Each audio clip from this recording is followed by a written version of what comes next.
Hello दोस्तों, story Aditya YT में आपका स्वागत है। ऐसे नोवेल सुनने के लिए चैनल को लाइक और सब्सक्राइब करें।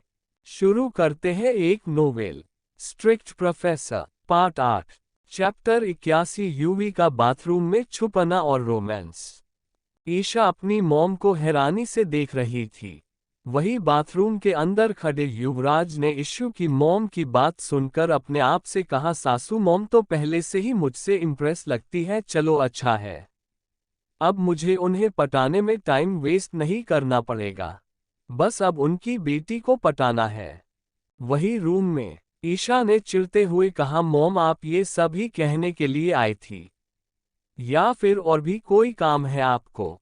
ईशा की मॉम नीता जी ने कहा, हाँ मैं तो तुझे बताना ही भूल गई थी इशू, वो कल तुझे कॉलेज नहीं जाना है। ईशा ने कंफ्यूज होते हुए कहा, क्यों?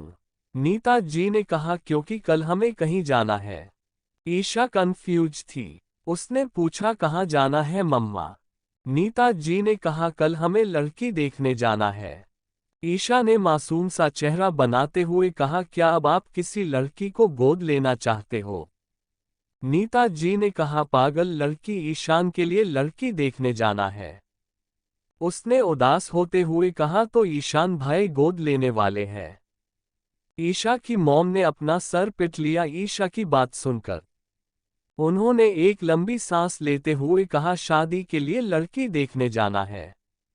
ये सुनते ही ईशा की आंखें चमक गई। उसने चहकते हुए कहा, सच में? नीता जी ने अपना सर हाँ में हिला दिया। तो ईशा खुशी से उछल पड़ी और वो नीता जी के गले लग गई। ईशा ने पानी मॉम के गले एक हुए ही उछलते हुए कहा, यह मतलब कल हम सब मेरी भाभी से मिलने जाएंगे? नीता जी ने इशू के सर पर हल्के से मारते हुए कहा, अच्छा बिना मिले बिना जाने पहचाने बिना रिश्ते की बात किए ही तूने उसे अपनी भाभी मान लिया? ईशा ने अपनी मॉम से अलग होते हुए अपनी आंखों में चमक लिए हुए कहा, अच्छा मम्मा वो सब छोड़ो, ये बताओ कि भैया मान गए इस रिश्ते के लिए? नीता जी ने एक लंबी सांस लेते हुए कहा, मानता कैसे नहीं, आखिर उसे मनाने वाली उसकी मॉम जो थी, जो उससे भी जिद्दी है। ईशा ने अपनी मॉम को देख अपनी मासूम नीली आंखों को बार बार झपकाया और कहा, मतलब आपने भैया को ब्लैकमेल किया? नीता जी ने इशू को देखा और अपनी एक आईब्रो उचकाते हुए कहा, तुम्हें कैसे पता? इशू ने अपनी आंखों को मटकाते हुए कहा, मतलब आपने सच में भैया को ब्लैकमेल किया है? नीता जी ने कहा, हाँ हाँ, तो वैसे भी वो ऐसे सीधे सीधे मानने वालों में से थोड़ी ना था। जब भी उससे शादी के बारे में कोई जिक्र करो तो हमेशा कुछ ना कुछ बहाना बनाकर टाल देता है। और वैसे भी उस पर कोई प्रेशर नहीं है, वो एक बार लड़की देख ले। अगर उसे पसंद नहीं आई तो फिर हम उसकी जबरदस्ती थोड़ी ना शादी कराएंगे। और लड़की भी जान पहचान की ही है। ईशा ने उन्हें कंफ्यूज होकर देखा। उन्होंने कहा, मेरी फ्रेंड की बेटी है, उसे ही मैंने अपने ईशान के लिए पसंद किया है। नीता जी ने आगे कहा, वैसे तुम्हें कैसे पता चला कि मैंने उसे ब्लैकमेल किया था? ईशा ने कहा, बस आपको देखकर पता चल गया था मुझे कि जरूर आपने भैया को ब्लैकमेल किया होगा। ईशा ने उदास होते हुए कहा, वैसे मैं भैया का दुख भी समझ सकती हूँ। नीता जी ने कहा, अच्छा कैसे? ईशा को यूवी का उसे ब्लैकमेल करना याद आ गया। उसने धीरे से अपना मुंह बनकर कहा, क्यों, मैं भी अभी थोड़ी देर पहले ब्लैकमेलिंग का शिकार हो चुकी हूँ। वही यूवी जो हल्का सा डोर खोल के नीता जी और इशू को देख रहा था। उसने ईशा की बड़बड़ाहट को सुन लिया था, आखिर कान तेज थे। ये सुनकर उसके चेहरे पर स्माइल आ गई। ईशा ने ये सब धीरे से ही बोला था, जिस वजह से नीता जी को ये सुनाई नहीं दिया। तो उन्होंने कंफ्यूज होते हुए कहा, क्या कहा तुमने? ईशा ने हड़बड़ा कर कहा, न नहीं, कुछ नहीं, न नहीं कहा मैंने। नीता जी ने कहा, अच्छा ठीक है, अब मैं चलती हूँ, बस मुझे तुम्हें यही बताना था। अब तुम पढ़ लो, लेकिन याद रहे तुम्हें ज्यादा देर तक जगे नहीं रहना है। जल्दी ही सो जाना। डॉक्टर ने तुम्हें रेस्ट करना बता रखा है, हम मम हेल्थ से कोई कॉम्प्रोमाइज नहीं। ईशा ने अपना सर अदब से झुकाकर नाटक करते हुए कहा, जी माते कृपया अब आप प्रस्थान करेगी, मुझे अभी अध्ययन करना है। नीता जी ईशा की इस नौटंकी पर हंस पड़ी और कहा, तुम कुछ ज्यादा ही शैतान नहीं हो गई हो आजकल। उनके ऐसा कहते ही ईशा ने अपना सर नामे हिला दिया, जिसे देखकर नीता जी फिर हंस पड़ी और ईशा का सर चूमकर बाहर निकल गई। नीता जी के बाहर निकलते ही ईशा ने झट से दरवाजा बंद कर लिया। ईशा दरवाजा बंद करके पलटी ही थी कि वो युवी को अपने एकदम करीब देख डर गई। उसने डर के कारण अपने सीने पर हाथ रख लिया और युवी को देखकर अपना मुंह बनाते हुए कहा, हट, अटैक देने का इरादा है। युवी ने अपनी सैडिक्टिव आवाज में कहा, देने का तो बहुत कुछ इरादा है तुम्हें, लेकिन अभी तुम ये समझोगी नहीं, इसलिए ये सब छोड़ो। इतना कहकर युवी ने ईशा को एक झटके से अपनी गोद में उठा लिया। युवी के ऐसे अचानक से गोद में उठाने से ईशु चौंक गई, लेकिन गिरने के डर से उसने जल्दी से अपनी बाहें युवी के गले में लपेट दी। उसने युवी को देखकर कहा, आप ये क्या कर रहे हैं सर? युवी ने ईशा को देखकर कहा, तुम्हें मैंने कहा है ना कि तुम मुझे सर मत बुलाया करो। मैं तुम्हारे लिए सर सिर्फ कॉलेज में ही हूँ, बाकी बाहर तुम मुझे सर नहीं बुला सकती। ईशा ने कंफ्यूज होते हुए कहा, लेकिन अगर मैं आपको सर नहीं बुलाऊं तो क्या बुलाऊं? युवी ने बेफिक्री से कहा, वो सब मेरी प्रॉब्लम नहीं है, वो तुम सोचो कि तुम मुझे क्या बुलाओगी, लेकिन मुझे तुम्हारे मुंह से दोबारा अपने लिए सर नहीं सुनाना। अगर मैंने तुम्हारे मुंह से अपने लिए दोबारा सर सुना तो तुम्हारे लिए अच्छा नहीं होगा और तुम्हें इसकी पनिशमेंट भी मिलेगी। ईशा ने हैरानी से कहा, पनिशमेंट? तो युवी ने कहा, हाँ बिल्कुल, तुम्हें पनिशमेंट मिलेगी। इससे अच्छा यही है कि तुम मुझे बाहर सर ना ही बुलाओ। इतना कहकर युवी ईशा को गोद में उठाए हुए बेड की तरफ चला गया। ईशा ने युवी को बेड की तरफ जाते हुए देखा तो उसने पूछा, आप अब कहाँ जा रहे हैं? युवी ने कहा, तुम्हें दिख नहीं रहा मैं बेड की तरफ जा रहा हूँ, तो इसका मतलब यही हुआ ना कि मुझे सोना है, इसलिए मैं सोने जा रहा हूँ। ईशा ने अपना मुंह बनाकर कहा, हाँ तो सो जाए ना, लेकिन यहाँ नहीं, ये मेरा बेड है और ये मेरा कमरा है, इसीलिए आप अपने घर जाए और वहीं जाकर सो जाए। युवी ने ईशा को एक लुक दिया, जिससे ईशा चुप हो गई। युवी ने कहा, तुम्हारी हर चीज मेरी है और मेरी हर चीज तुम्हारी। ईशा ने नासमझी में कहा, क्या? युवी ने कहा, कुछ नहीं। इतना कर युवी ने ईशा को बेड पर लिटा दिया। ईशा उठने को हुई कि इतनी देर में युवी ने बेड पर लेटकर ईशा के अपनी बाहों में भर लिया। ईशा ने युवी की बाहों से निकलने की कोशिश करते हुए कहा, अच्छा ठीक है, आपको सोना है तो सो जाए, लेकिन आप मेरे साथ नहीं सो सकते। ईशा के इतना कहते ही युवी, जिसने अपनी आंखें बंद कर ली थी, उसने एक झटके से पानी आंखें खोली और वो एकदम से ईशा के ऊपर आ गया। युवी के इस अचानक से एक क्षण से ईशा डर गई। उसने अपनी आंखें कसकर बंद कर ली। युवी ने ईशा के दोनों हाथों को अपने हाथों में पकड़ लिया और उसके हाथों को बेड में प्रेस करते हुए कहा, अब बोलो, क्या कह रही थी तुम? उसके ऐसा कहने से ईशा ने डरते हुए अपनी आंखें खोली और युवी को अपने ऊपर और अपने इतने पास देखकर ईशा ने दोबारा से अपनी आंखें बंद कर ली। युवी ने ईशा से दोबारा से पूछा, बोलो, क्या कह रही थी तुम? ईशा ने डरते हुए कहा, वो मैं कह रही थी कि मैं आपके साथ साथ नहीं सो सकती। ईशा के ऐसा कहते ही युवी ने अपना वेट ईशा के ऊपर छोड़ते हुए कहा, और वो क्यों? ईशा ने अपना मासूम सा चेहरा बनाते हुए अटकते हुए कहा, क्योंकि मुझे अभी मेरा असाइनमेंट कंप्लीट करना है। ईशा के ऐसा कहते ही युवी ने ईशा को ध्यान से देखा, जिसने अपनी आंखें बंद कर रखी थी। ये देखकर उसने अपने होठ ईशा के माथे पर रख दिए और ईशा के ऊपर से हट गया। वो बेड से खड़ा हुआ और उसने ईशा को अपनी गोद में उठा लिया। युवी के ऐसे उठाने से ईशा ने अपनी आंखें खोली। उसने देखा कि यूवी उसकी स्टडी टेबल के पास जा रहा है। ये देखकर वो कंफ्यूज हो गई।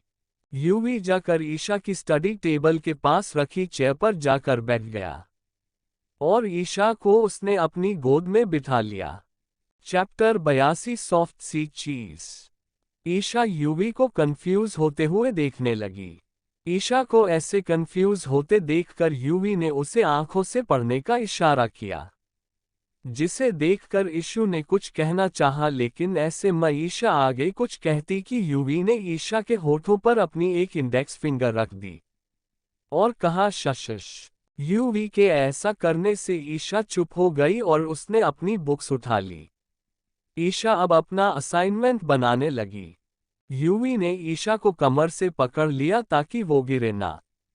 ईशा ऐसे अपना असाइनमेंट कर नहीं पा रही थी, लेकिन क्या करे, अब वो यूवी से कह भी नहीं सकती थी। इसीलिए वो अपने असाइनमेंट पर पूरा फोकस करने लगी। अभी थोड़ा टाइम ही बीता था कि यूवी ने अपने हाथों की पकड़ उसकी कमर पर मजबूत कर दी और अपनी चीन को ईशा के कंधों पर रख दिया, जिस वजह से ईशा काम करते हुए रुक गई और उसने अपना सर घुमाकर यूवी की तरफ देखा, जो उसके कंधों पर अपना चेहरा रखे उसे ही देख रहा था। यूवी को ऐसे देखकर ईशा के दिल की धड़कन तेज हो गई। उसने यूवी को देखकर कहलाते हुए कहा क्या कर रहे हैं आप। यूवी ने ईशा के कंधों पर अपना सर रखे हुए ही ईशा को देखकर अपनी मैनली वॉइस में कहा, क्या कर रहा हूं मैं, कुछ भी तो नहीं। इतना कहकर यूवी ने पीछे से ईशा को अपनी बाहों में भर लिया। ईशा ने मुश्किल से अपनी बढ़ती हुई धड़कनों को कंट्रोल करते हुए कहा, मुझे अभी पढ़ना है। यूवी ने अपनी आंखें बंद करते हुए कहा, हाँ तो पढ़ लो, मैंने कब रोका है। ईशा ने कोशिश की यूवी को हटाने की, लेकिन अभी कर पाए। आखिर में बेचारी में हार कर अपनी मेहनत वेस्ट करनी छोड़ दी और बेबसी से अपना असाइनमेंट कंप्लीट करने लगी। यूवी ने कुछ सोचते हुए ईशा से कहा, वैसे कल तुम कॉलेज नहीं आने वाली ना।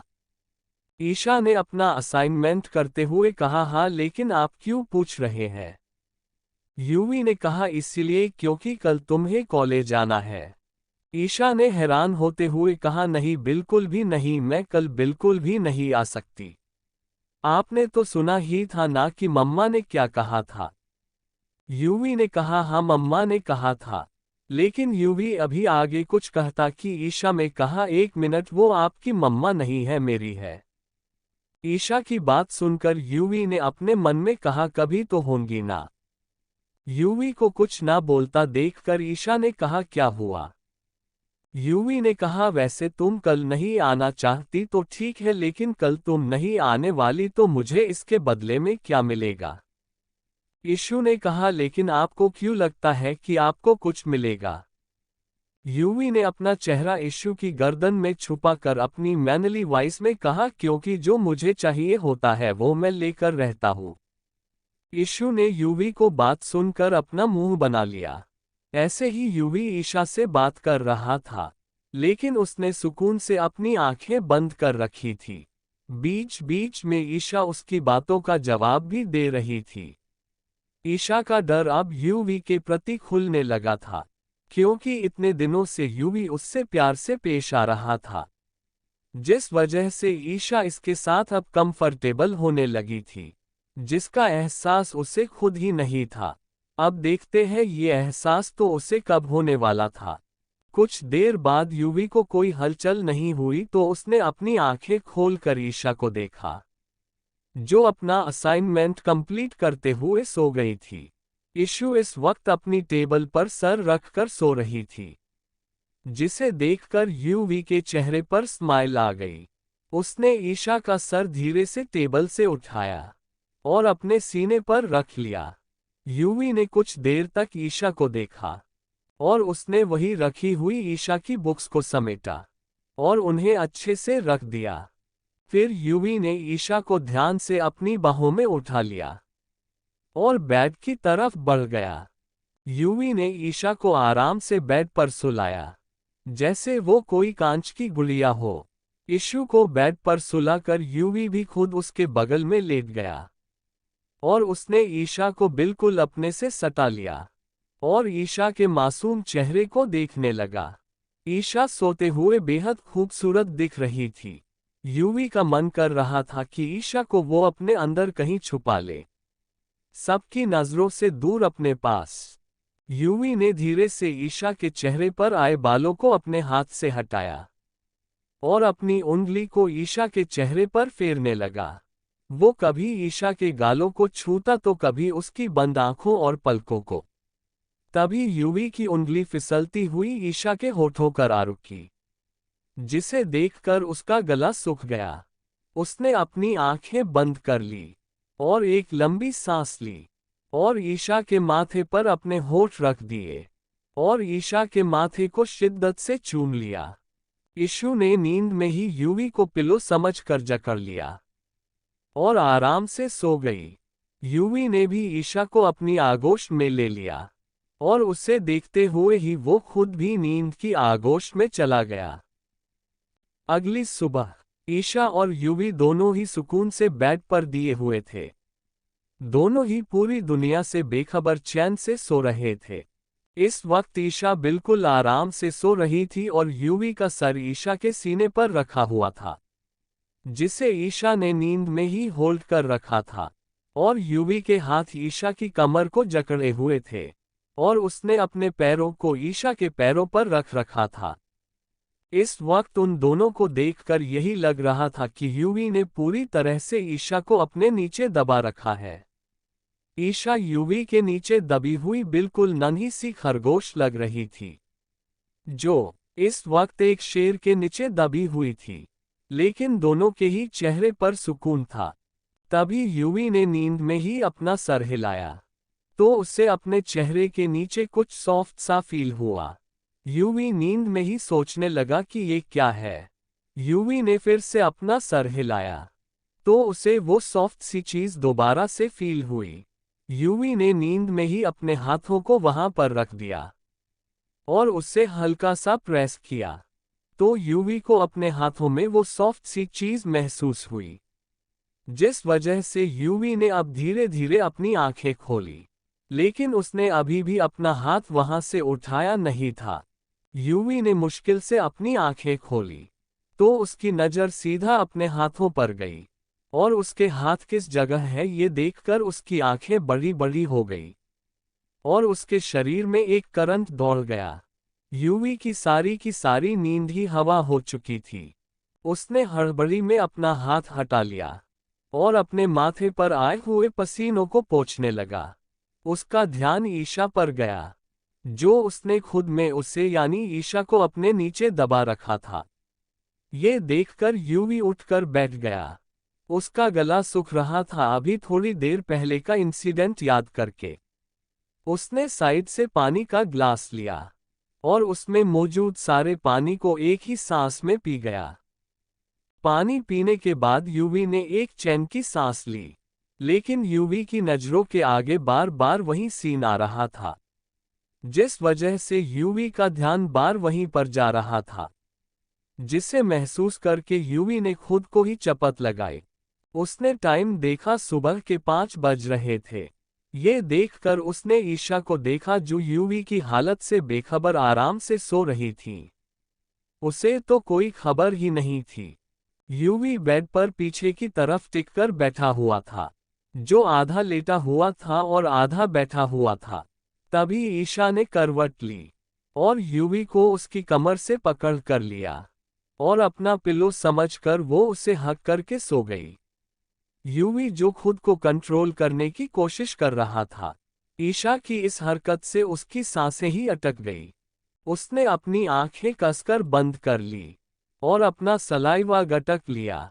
उसने धीरे से ईशु को अपने से अलग किया और बेड से खड़ा हो गया। बेड से खड़े होकर उसने एक लंबी सांस ली। वो बाथरूम में चला गया। बाथरूम में जाकर उसने अपने कपड़े उतार दिए और शॉवर ऑन कर दिया। ठंडा पानी उसके बदन पर गिर रहा था। यूवी ने अपनी आंखें बंद कर रखी थी। चैप्टर 8 3 यूवी का ब्लश करना। यूवी की आंखों के आगे अब भी वही सीन आ रहा था जब उसका सर ईशा के सीने पर था, और ये तक कि उसका हाथ भी वहीं पर था। ये याद आते ही उसके गाल गुलाबी हो गए थे। वो ब्लश कर रहा था। उसने अपनी आंखें खोली और वो अपने दोनों हाथों को अपने बालों में फिराने लगा। थोड़ी देर बाद वो बाहर आया। उसने अपने वही कपड़े पहन लिए थे, लेकिन उसके बाल अभी भी गीले थे, जिसके वो बहुत हैंडसम लग रहा था। बाहर आए ही उसकी नजरें ईशा पर गई, जो पूरे बेड पर बेग तरीके से सो रही थी। ईशा को देखकर उसे जो भी कमरे में हुआ था वो सब याद आ गया। ये याद आते ही उसकी नजरें ईशु के सीने पर चली गई। जब यूवी को अपनी हरकत का एहसास हुआ तो उसने अपना सर पकड़ लिया। इसने अपने बालों में हाथ फेरते हुए कहा, ओह गॉड यूवी, तू कब से इतना बेशर्म हो गया। इतना कहकर यूवी ईशा की तरफ बढ़ गया। उसने ईशा को ढंग से बेड पर सुलाया और उसके साइड में तकिए लगा दिए और उस पर ब्लैंकेट डाल दिया। यूवी ने ईशा का माथा प्यार से चूमा और फिर उसके गालों पर अपने होठ रख दिए और बारी बारी उसके दोनों गालों को चूम लिया। यूवी अब वहां से चला गया। कुछ देर बाद जब वो अपने घर पहुंचा और वो अपने कमरे में जाने लगा, वो जा ही रहा था कि उससे अपने पीछे से आवाज आए, कहाँ से आ रहे हो तुम और कहाँ गए थे। ये आवाज सुनकर यूवी रुक गया। उसने पीछे मुड़कर देखा तो हॉल में उसकी मॉम खड़ी हुई थी और अपने हाथ अपने सीने आप बंधे खड़ी थी। ये देखकर उसने एक लंबी सांस ली और अपनी मॉम से कहा, वो मुझे कुछ काम था मॉम, बस वही करने गया था।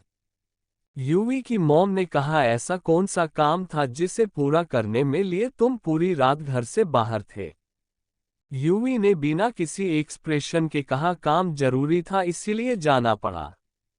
यूवी की मॉम ने कहा, तुम्हें पता है मैं तुम्हारे रूम में गई थी, लेकिन तुम मुझे वहां नहीं मिले। यूवी ने अपनी मॉम के पास आते हुए कहा, कुछ काम था क्या आपको मुझसे। यूवी की मॉम ने कहा, बस मुझे तुम्हें ये कहना था कि आज तुम कॉलेज मत जाना। यूवी ने कंफ्यूजन से कहा, लेकिन आप ऐसे क्यों कह रही हैं मॉम। यूवी की मॉम ने कहा, वो तुम्हें बाद में पता चल जाएगा, लेकिन तुम आज कॉलेज नहीं जा सकते। यूवी ने कुछ सोचते हुए कहा, ठीक है मॉम। इतना कहकर यूवी अपने कमरे में चला गया। वही यूवी की मॉम भी अपने कामों में लग गई। लगभग 11 बजे यूवी की मॉम बिल्कुल तैयार होकर बेचैनी सी से इधर उधर चक्कर काट रही थी। वहीं यूवी के दादाजी आनंद ओबरॉय, यूवी के डैड यशराज ओबरॉय और यूवी का भाई आयुष ओबरॉय चारों ही कब से गीता जी को देखे जा रहे थे, जो कब से इधर उधर चक्कर काट रही थी। आनंद ओबरॉय ने कहा, क्या हुआ बहू, कब से तुम परेशान सी चक्कर काट रही हो, किसकी राह देख रही हो जो इतनी बेचैन हो। गीता जी ने कहा, पिताजी दरअसल मेरी सहेली आने वाली है। कितने साल हो गए मुझे उससे मिले हुए, और जब आज वो आ रही है मुझसे मिलने तो सब्र नहीं हो रहा, इसीलिए मैं इतनी बेचैन होकर उसकी राह देख रही हूँ। आज कितने सालों बाद मैं उससे मिलने वाली हूँ। गीता जी की आंखों में इस वक्त ये बताते वक्त बेहिसाब किसी और कुछ नमी थी। वही युवराज अपनी मॉम की बात सुनकर सोच में पड़ गया कि आखिर कौन है वो जिसकी वजह से उसकी मॉम के चेहरे पर इतनी खुशी है और उनकी दूरियों की वजह से नमी। वो अभी सोच ही रहा था कि बाहर एक साथ कई सारी गाड़ियों की रुकने की आवाज आए। वहीं उन गाड़ियों की आवाज सुनकर गीता जी के चेहरे पर एक खुशी आ गई। वह सोफे से खड़ी हो गई और बाहर दरवाजे की तरफ जल्दी जल्दी चली गई। वही सब भी गीता जी को खुश देखकर उनके पीछे पीछे ही चले गए, सिवाय यूवी को छोड़कर। गीता जी दरवाजे पर जाकर बेसब्री से खड़ी हो गई और उन सभी कार की तरफ देखने लगी। सभी कार बहुत लग्जरी थी। उन सभी कार में से एक कार में एक व्यक्ति और एक औरत निकली, जिसकी उम्र गीता जी की जितनी ही थी, और दूसरी कार से एक लड़का निकला, जो दिखने में काफी हैंडसम था। तीसरी कार से एक लड़का और निकला, जो पहले वाले लड़के से 2-3 साल छोटा था। वो सभी मैंशन के दरवाजे को तरफ बढ़ गए। उस औरत को देखकर गीता जी को आंखों में आंसू आ गए। वही उस औरत के भी आंखों में आंसू थे। दोनों ही एक दूसरे के गले अलग गई। वहीं सब उन दोनों को ही देख रहे थे, जो सब कुछ भूल कर दोनों गले लगे हुए थी। गीता जी ने उस लेडी से अलग होते हुए अपने आंसू पोंछते हुए कहा, कितने दिनों बाद देख रही हूं मैं तुझे, आज भी बिल्कुल वैसी ही है, बिल्कुल नहीं बदली। उस लेडी ने कहा, तुम भी बिल्कुल नहीं बदली गीतू, उतनी ही इमोशनल हो अभी भी जैसे कॉलेज के टाइम पर थी। इतना कहकर वह लेडी हंसने लगी। तो गीता जी के रूठते हुए कहा, हाँ खींच लो मेरी टांग, कॉलेज में भी तुम ऐसे ही करती थी और अभी ऐसे ही कर रही हो, मेरी टांग खींच रही हो। गीता जी को रूठते देख उस औरत ने हंसते हुए कहा, अच्छा बाबा ठीक है, अब नहीं खींचूंगी तेरी टांग, बस खुश। गीता जी ने अपना मुंह बनकर कहा, मना भी कैसे रही हो हंसकर, ऐसे कौन मनाता है। उस औरत ने हंसकर कहा, मैं मनाती हूँ। उस औरत की बात पर अब गीता जी भी हंस दी। वही मैंशन के अंदर वही यूवी अंदर बैठा हुआ था। जब उसने किसी को भी अंदर आते हुए नहीं देखा तो आखिरकार हार को वो खड़ा हुआ और बाहर की तरफ चला गया। आखिर वो भी तो देखना चाहता था कि कौन है वो। यूवी जैसे ही बाहर आया उसकी नज़र गेट पर खड़े लोगों कर गई, जिसे देखकर यूवी हैरान हो गया। उस औरत को देखकर उसके मुंह से निकला, सासू मॉम। जी हाँ, ये औरत कोई और नहीं बल्कि नीता जी थी। नीता जी ही वो औरत थी जो गीता जी की फ्रेंड थी। नीता जी को यहाँ देखकर यूवी शॉक था। तभी वो अपनी नजरें इधर उधर घुमाने लगा, इस उम्मीद में कि अगर उसकी सासू मॉम यही है तो इशू भी यही होगी। आखिर उसने रात को सुना भी था कि इशू अपनी मॉम के साथ जाने वाली थी, इसीलिए उसकी नजरें इशू को इधर उधर ढूंढ रही थी। तभी नीता जी की नजर यूवी पर पड़ी। उसे यहाँ देखकर वो शॉक थी। उन्होंने यूवी को देखकर हैरान होते हुए ये गीता जी ने नीता जी को नजरों का पीछा किया, तो उन्होंने देखा कि वो यूवी को देख रही है। ये देखकर उन्होंने हंसते हुए कहा, ये यूवी की तरफ इशारा करते हुए, ये मेरा बड़ा बेटा है युवराज। और फिर आयुष की तरफ इशारा करते हुए, और ये मेरा छोटा बेटा आयुष। और यशराज की तरफ देखते हुए कहा, ये मेरे पति है। और फिर आनंद जी को तरफ देखते हुए, और ये पिता की है। गीता जी की बात सुनकर नीता जी हैरान थी कि उस दिन उनकी बेटी को बचाने वाला और कोई नहीं बल्कि उसकी ही दोस्त का बेटा है। नीता जी को ऐसे हैरान देखकर यूवी ने आगे बढ़कर नीता जी के पैर छू लिए। ये देखकर तो सबको शौक ही लग गया, यहाँ तक कि गीता जी को भी। वो ये देखकर हैरान थी कि यूवी ने अपनी मर्जी से आगे बढ़कर बिना किसी आपत्ति के किसी के पैर छुए हैं। नीता जी तो यूवी के इस जेस्चर से काफी खुश थी। नीता जी ने यूवी को आशीर्वाद दिया, और नीता जी ने भी अपनी फैमिली से मिलवाते हुए कहा, ये मेरे पति है। फिर उन्होंने ईशान की तरफ देखकर कहा, और ये मेरा बड़ा बेटा है ईशान। ईशान ने आगे बढ़कर गीता जी के पैर छू लिए। गीता जी ईशान को देख बहुत खुश हो गई।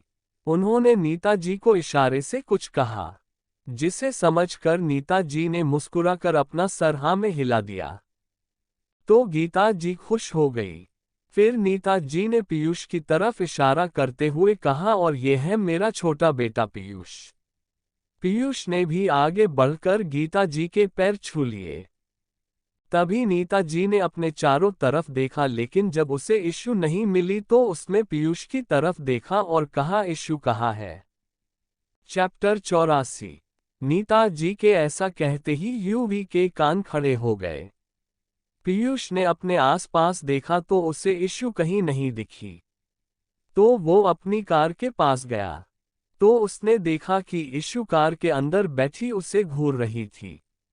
ये देखकर पीयूष हड़बड़ा गया। उसने कार से उतरते ही कार को लॉक कर दिया था, और ईशा अंदर ही रह गई थी। और अब वो पीयूष को घूर रही थी। पीयूष ने कार का लॉक खोला और फिर दरवाजा खोला तो इशू बाहर आ गई। लेकिन उसने पीयूष को घूरना बंद नहीं किया था। इशू ने उसे घूरा और वो बाकी फैमिली की तरफ बढ़ गई। यूवी की नज़र जब ईशा पर गई तो वो देखता ही रह गया।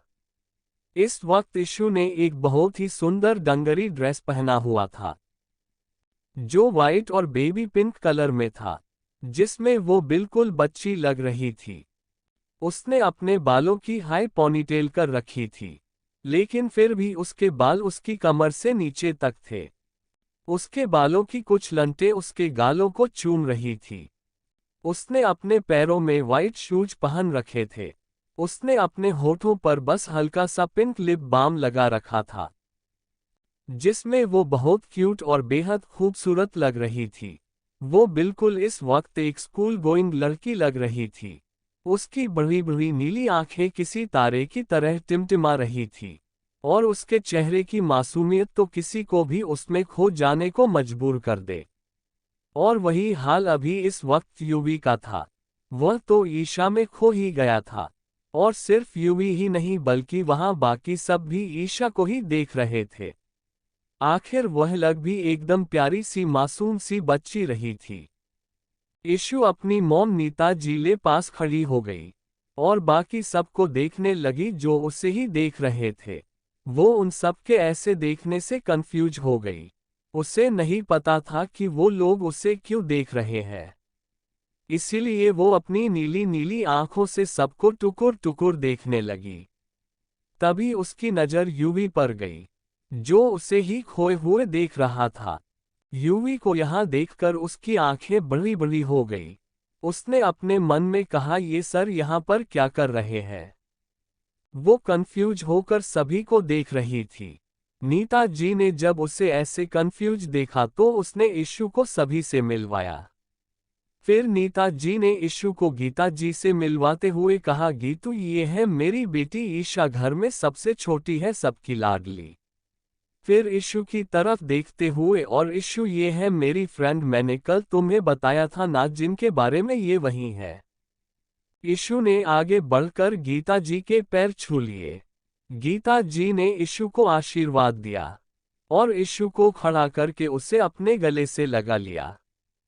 गीता जी ने इशू से अलग होकर इशू के चेहरे को अपने दोनों हाथों में भरते हुए कहा, बहुत ही प्यारी बच्ची है तुम्हारी नीतू। इतना कहकर उन्होंने इशू का माथा चूम लिया। वो खुद को रोक ही नहीं पाई थी ईशा का लाड करने से। ईशा को देखकर उनके मन में कुछ चल रहा था, लेकिन तभी वो कुछ सोचकर मायूस हो गई। यूवी तो अभी भी एक टक इशू को देख रहा था, लेकिन वो तभी नीता जी की आवाज से अपने होश में आया। नीता जी ने इशू को बारी बारी सभी से मिलवाया। जब नेता जी ने इशू से कहा, इशू ये जो तुम्हारे सर है वो तुम्हारी गीता आंटी के ही बेटे हैं। इशू नीता जी के बात से हैरान थी। उसने एक नज़र यूवी को देखा और फिर गीता जी की तरफ देखा। इशू ने अपने मन में कहा, ये गीता आंटी के बेटे हैं, लेकिन लगते तो नहीं है। कहा आंटी इतनी स्वीट सी और कहा सर एकदम खड़ूस से। ये सोचते वक्त उसके चेहरे के एक्सप्रेशन बदल रहे थे, जिससे वो काफी क्यूट लग रही थी। और वही यूवी की नज़र तो आज इशू पर ही अटक गई थी। गीता जी ने हंसते हुए कहा, यही सोच रही हो ना कि यह मेरा बेटा लगता नहीं है इसके खड़ूस स्वभाव के कारण। इतना कहकर गीता जी हंसने लगी। वही गीता जी के इस तरह अचानक कहने से ईशा हड़बड़ा गई। उसने अपना सर ना में हिला दिया।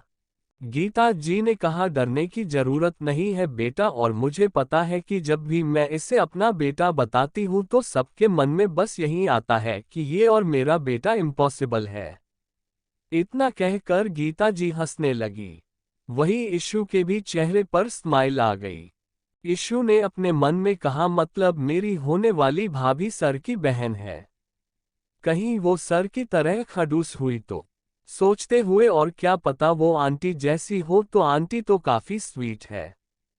अब सभी अंदर आ गए और वहीं हाल में लगे हुए सोफा पर बैठ गए। गीता जी ने एक सर्वेंट को आवाज लगाई, तो एक सर्वेंट पानी लेकर आ गया। उसने सभी को पानी दिया। गीता जी ने उस सर्वेंट से कहा, छोटू जाओ मेहमानों के लिए चाय नाश्ता ले आओ। वो सर्वेंट यानी कि छोटू ने कहा, जी ठीक है भाभी जी, हम अभी ला देते हैं। इतना कहकर वो वहां से चला गया और थोड़ी ही देर में वो सभी के लिए चाय नाश्ता ले आया और वहां टेबल पर रख दिया। नीता जी और गीता जी दोनों साथ बैठी हुई थी, जो अपने कॉलेज के दिनों को याद कर रही थी। और वहीं दादाजी यशराज जी और विजय जी सभी एक साथ बैठे हुए थे और अपने बिजनेस से रिलेटेड बातें कर रहे थे। यूवी, ईशान, आयुष और पीयूष एक साथ बैठे हुए थे। आयुष और पीयूष को बहुत जल्दी बन गई थी, क्योंकि दोनों ही काफी मजाकिया किस्म के थे, इसीलिए दोनों ही जल्दी घुल मिल गए थे। एक दो बातें ईशान और यूवी में भी हो रही थी, लेकिन बेचारी ईशा अकेली बैठी हुई थी। वो कभी अपने भाइयों को देखती, तो कभी अपनी मॉम और आंटी को, तो कभी अपने डैड और दादाजी और यशराज जी को देखती। सब अपनी अपनी बातों में लगे हुए थे, लेकिन ईशा बोर हो गई थी और सबको अपने अपने में बिजी देखकर उसका मुंह बन गया। लेकिन यूवी का ध्यान बराबर ईशा पर था। उसका मन था कि वो ईशा के पास जाकर बैठे, लेकिन दोनों परिवारों के सामने वो ऐसा नहीं कर सकता था, इसीलिए वो अपना मन मसोस कर बैठा हुआ था। वही अब ईशा अपनी नजरें इधर उधर करते हुए पूरे घर को देखने लगी। तभी उसकी नजर अपने से दूर काम कर रहे छोटू पर गई। छोटू की हाइट ज्यादा लंबी नहीं थी, उसकी हाइट लगभग 5 फुट के आसपास थी और उसका पेट बाहर निकला हुआ था। उसने अपने सर पर एक कपड़ा बांध रखा था और अपने काम में व्यस्त था। वो ज्यादा तेज नहीं था, भोला भाला इंसान था। तभी छोटू उन सभी की तरफ आ गया। इशू को घर में और कोई भी सर्वेंट नहीं दिखा, तो इसलिए उसने धीरे से छोटू से पूछा, आप इस घर का सारा काम अकेले ही कर लेते हो? कितने बड़े बड़े काम होते होंगे ना। छोटू ने कहा, हमारी अम्मा कहती थी कि जिंदगी में जोनो कछु भी करो और सोचो बड़ा करो और बड़ा सोचो। इशू उसकी बात ध्यान से सुन रही थी। उसने कहा, फिर? यूवी की तो नजरें पहले से ही थी ईशा पर, अब पूरे परिवार की नजरें इशू और छोटू की तरफ हो गई। उन सभी ने देखा कि दोनों ही बड़े गंभीर होकर किसी टॉपिक पर बात कर रहे हैं, जैसे कोई सीरियस मैटर हो। छोटू ने आगे कहा, फिर क्या इसीलिए हमने जोनो कछु भी किया वो बड़ा बड़ा ही किया? फिर छोटू ने आगे कहा, और जोनो कछु भी सोचा अपनी जिंदगी में वो बस बड़ा बड़ा सोचा। जैसे दही बड़ा, आलू बड़ा, बड़ा पाव, ये सब कहते वक्त वो अपने होठों पर जीभ फेर रहा था। उसे देख लग रहा था कि जैसे उसके सामने ही ये सब रखा हो। वही इशू के चेहरे पर कंफ्यूज से एक्सप्रेशन थे। उसने छोटू के पेट की तरफ देखते हुए कहा, हम और उसी का नतीजा है ये पेट बड़ा। इशू के ऐसा कहने से छोटू अपनी सोच से बाहर आया और इशू को हैरानी से देखने लगा। ईशा ने ये सब बहुत ही क्यूटली कहा था। वहीं यूवी और बाकी सब जो उसकी बातें सुन रहे थे, उनकी हंसी कोल्ड स्वेट स्माइल छूट गई, जिस वजह से इशू और छोटू का ध्यान सभी की तरफ चला गया। दोनों ही सबको अपनी तरफ देखता देख झेप गए और छोटू वहां से भाग गया। इशू तो उसे देखती ही रह गई। बेचारी ने अपना सर झुका लिया। चैप्टर 85 जलन। इशू बेचारी सबको टुकुर टुकुर देख रही थी, जो हंस रहे थे। नीता जी ने कहा, ऐसे थोड़ी ना बोलते हैं, इशू बड़े हैं वो तुमसे, उन्हें बुरा लगा होगा तुम्हारे ऐसे बोलने से।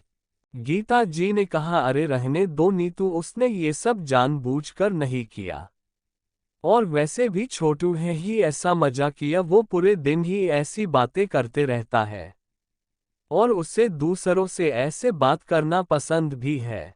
तुम उसकी चिंता मत करो। नीता जी ने कहा, वैसे तुम्हारी बेटी नहीं दिख रही, कहाँ है? गीता जी ने मुस्कुराते हुए कहा, तुम रुको, मैं उससे अभी बुलाती हूँ। इतना कहकर गीता जी वहां से खड़ी हुई और ऊपर चली गई। वो सीधा आशी के रूम में गई। वो जब कमरे के अंदर आई तो उनकी नजर आशी पर पड़ी, जो एक रेड कलर का अनारकली सूट पहने इधर से उधर चक्कर काट रही थी। वो बहुत सुंदर लग रही थी। उसने हल्का सा मेकअप कर रखा था और अपने कानों में उसने सिंपल लेकिन एलिगेंट स्टड पहने हुए थे। अपने बालों को खुला छोड़ रखा था।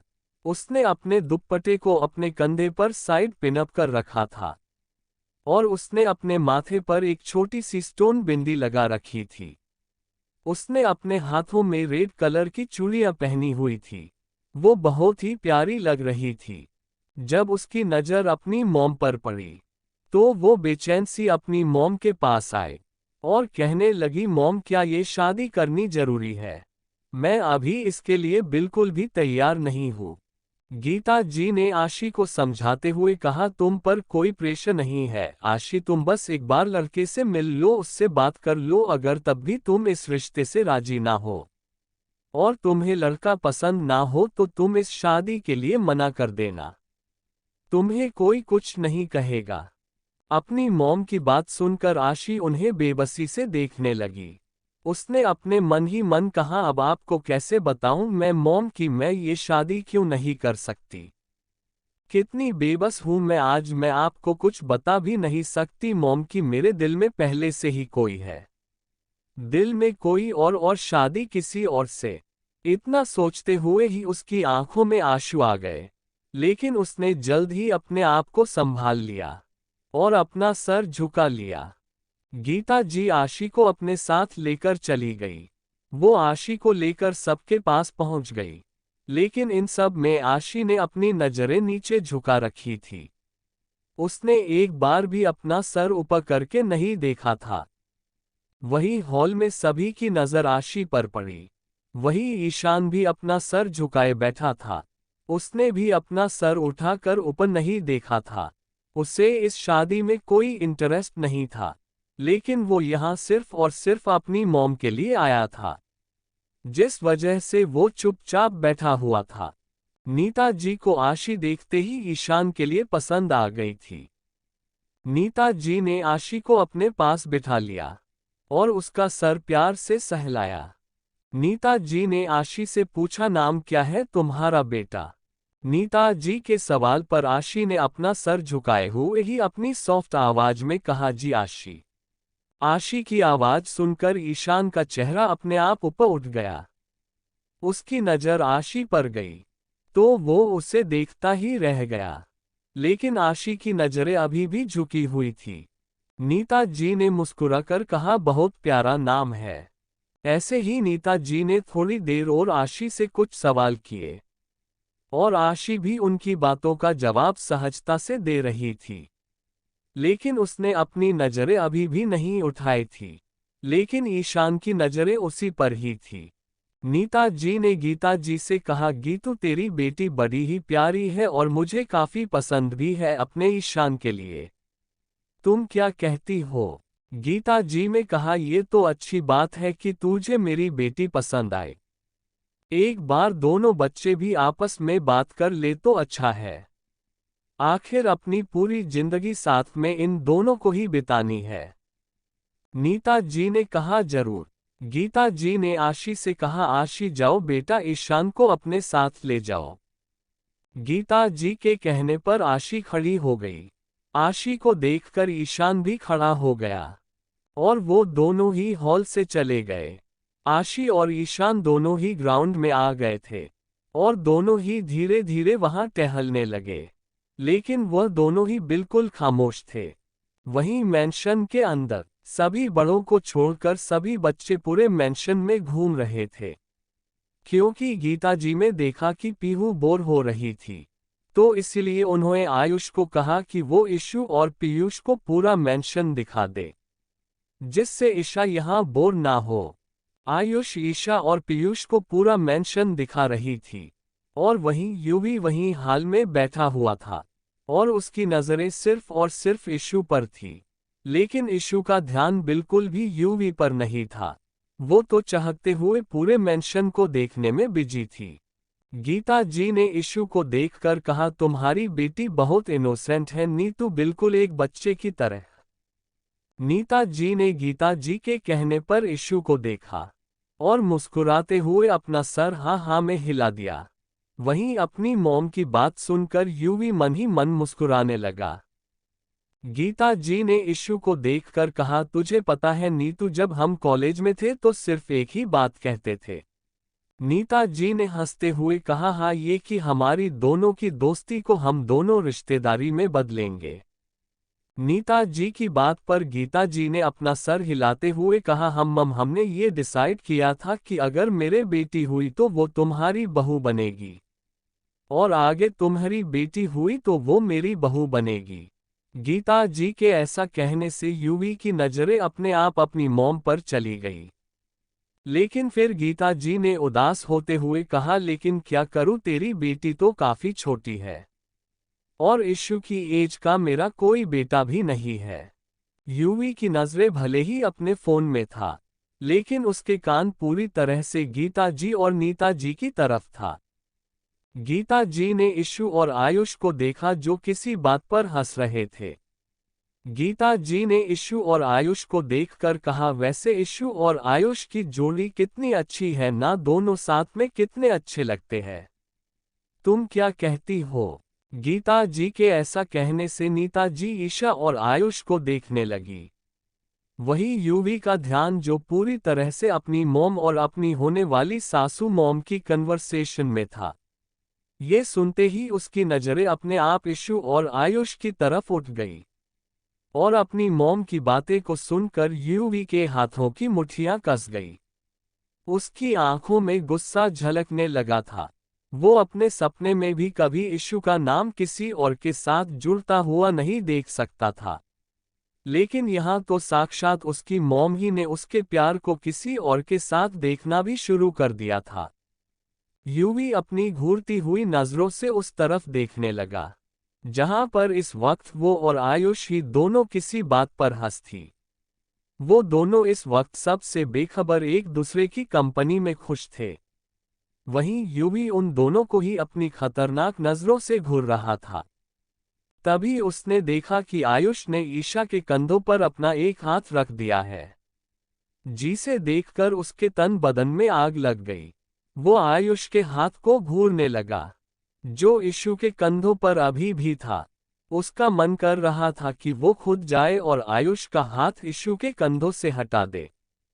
उसे इस वक्त आयुष से जलन हो रही थी और वो एकटक आयुष को घूरे जा रहा था। गीता जी ने इशू और आयुष को देखकर कहा, दोनों साथ में बड़े ही प्यार लगेंगे। वहीं यूवी अब अपनी मॉम की बात और नहीं सुन सकता था, जिस वजह से वो एकदम से खड़ा हुआ और गुस्से से वहां से चला गया। यूवी को ऐसे जाते देखा गीत जी ने अपने मन में कहा, इसे क्या हो गया, ये इतने गुस्से में क्यों गया है।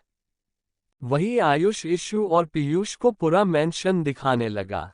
वो अभी चल ही रहे थे कि किसी ने इशू को पीछे से पकड़ लिया और उसके मुंह पर अपना हाथ रख दिया और उससे वहीं एक खाली रूम में खींच लिया। इशू इस एक्शन से पूरी तरह से चौंक गई थी। चैप्टर 8-6 यूवी का गुस्सा हट करना गिल्ट। अचानक ऐसे खींचने से इशू डर गई और जिसने उसे खींचा था उसने दरवाजे को बंद कर दिया और उस दरवाजे से ईशा को लगा दिया। ईशा ने डर की वजह से अपनी आंखें कसकर बंद कर ली थी। किसी की गर्म सांसें इशू को अपने चेहरे पर महसूस हुई तो इशू ने डरते ही अपनी आंखें खोली। जब उसने अपने सामने किसी जाने पहचाने इंसान को देखा तो वो थोड़ा रिलैक्स होती कि इससे पहले ही उसकी नजरें उस शख्स को आंखों से जा मिली। उसकी आंखों को देखते ही बेचारी को सांसें ही अटक गई, क्योंकि यूवी अपनी आंखों में गुस्सा लिए हुए था। उसकी आंखें गुस्से से लाल पड़ गई थी। बेचारी ईशा की तो हालत ही खराब हो गई थी यूवी की गुस्से से भरी लाल आंखों को देखकर। उसे तो पता भी नहीं था कि यूवी किस बात पर गुस्सा है। यूवी ने कसकर ईशा को उसकी बाजुओं से पकड़ा और उससे अपने गुस्से से बेहद नजदीक करते हुए दांत पीसते हुए कहा, क्या बातें हो रही थी, हंस हंस कर। यूवी के ऐसा कहने से इशू कंफ्यूज हो गई, लेकिन वो यूवी की आवाज सुनकर डर से कांप गई थी। वो कंफ्यूजन में यूवी को देखने लगी। जाहिर सी बात है उसको यूवी की कही हुई एक भी बात समझ में नहीं आई थी, और उससे अपने हाथ में दर्द भी हो रहा था क्योंकि यूवी ने उसे काफी कसकर पकड़ा हुआ था। यूवी ने गुस्से में ये भी ध्यान नहीं दिया कि वो ईशा को हट कर रहा है, और ईशा भी यूवी के गुस्से से डर गई थी। उसने यूवी से डरते हुए यूवी से कहा, आप किस बारे में बात कर रहे हैं? सर, मैं कुछ सच समझी नहीं। यूवी ने गुस्से से अपने हाथ की पकड़ ईशा के हाथ पर मजबूत करते हुए गुस्से से कहा, अब क्यों समझ में आएगा तुम्हें? तुम्हें मेरी बातें समझ कहाँ आती है? ईशा यूवी के गुस्से से काफी डर गई। उसे सबने बड़े नाजों से पाला था, अपनी पलकों पर बिठा कर रखा था। किसी ने भी उसे हट करना तो दूर ऊंची आवाज में भी बात नहीं की थी। यूवी का गुस्सा करना और उसे डांटना इशू को डरा रहा था। ईशा ने हिम्मत करते हुए कहा, आप गुस्सा क्यों कर रहे हैं? मुझ पर, मुझसे कोई गलती हुई है क्या? यूवी ने गुस्से से कहा, हाँ हुई है तुमसे गलती, और वो ये कि तुमने उससे से बात की। ईशा ने डरते हुए कहा, मैंने किससे बात की? आप किस बारे में कह रहे हैं? मुझे सच में समझ नहीं आ रहा है। आप कहना क्या चाह रहे हैं? यूवी ने ईशा की बाजुओं पर पकड़ मजबूत करते हुए गुस्से से कहा, तुम आगे से किसी भी लड़के से बात नहीं करोगी मेरे सिवाय, क्योंकि तुम किसी और की नहीं हो सकती। यूवी की एक भी बात ईशा को समझ नहीं आई, लेकिन उससे अब और दर्द बर्दाश्त नहीं हो रहा था। ईशा ने अपने हाथ को यूवी की पकड़ से छुड़ाने की कोशिश करते हुए कहा, मुझे दर्द हो रहा है, छोड़िए मेरा हाथ। इतना कहते कहते ईशा की आंखों से आंसू, ठंडा पसीना निकल आए थे। यूवी की नज़र जब इशू के आंसुओं पर पड़ी तो वो एकदम से अपने होश में आया। वो क्या कर रहा है? यूवी ने जब इशू की आंखों में आंसू देखे तो उसका दिल धक से रह गया। उसके हाथ की पकड़ अपने आप ईशा के हाथ से ढीली हो गई। अपने गुस्से में उसने सोचा ही नहीं था कि वो ईशा को हट कर रहा है, अपने प्यार को हट कर रहा है। यूवी के हाथों से आजाद होते ही ईशा अपने हाथ को सहलाने लगी, लेकिन उसे अपने हाथ को टच करते ही उसे दर्द महसूस हुआ, जिसे महसूस करते ही वो और भी रोने लगी थी। अब तक उसके हाथों पर यूवी की उंगलियों का निशान साफ साफ छप चुका था। अपने हाथ पर छपी उंगलियों को देखकर और दर्द होता देखकर ईशा की रोते हुए सिसकियां बंद गई। Loudly crying. ईशा ने रोते लाउडली क्राइंग हुए यूवी से कहा, आप बहुत बुरे हैं, बहुत बुरे। आपने बेवजह मुझ पर गुस्सा किया और और मुझे चोट भी पहुंचाई। मैं आपसे कभी बात नहीं करूंगी। इतना कहकर ईशा दौड़ती हुई कमरे से बाहर चली गई। यूवी के हाथों की उंगलियां उसके हाथ पर छप गई थी और उसका हाथ बहुत दर्द भी कर रहा था। ईशा को रोकने के लिए यूवी आगे तो बढ़ा, लेकिन तब तक ईशा वहां से रोते हुए चली गई थी। यूवी की हिम्मत ही नहीं हुई कि वो ईशा को रोक सके। अगर वो रोकता भी तो किस मुंह से? उसने अपने गुस्से में काम ही ऐसा किया था। ईशा को तो इसकी भनक भी नहीं थी कि यूवी किस बात पर गुस्सा था, और ये गुस्सा उसकी जलन है। यूवी ने अपने सर को पकड़ लिया। उसे यकीन नहीं हो रहा था कि उसने किसी और की बातों का गुस्सा किसी और पर निकल दिया। यूवी की आंखों के आगे बार बार ईशा का रोता हुआ चेहरा आ रहा था। उसने अपनी आंखें बंद कर ली और वहीं बैठ गया। वही ईशा रोते हुए वहां से निकल आई थी, लेकिन जैसे ही उसने हाल में सभी को बैठे हुए देखा तो उसके कदम वहीं ठहर गए। उसने देखा कि पूरे हाल में खुशी का माहौल है और सभी एक दूसरे को मिठाई खिला रहे हैं।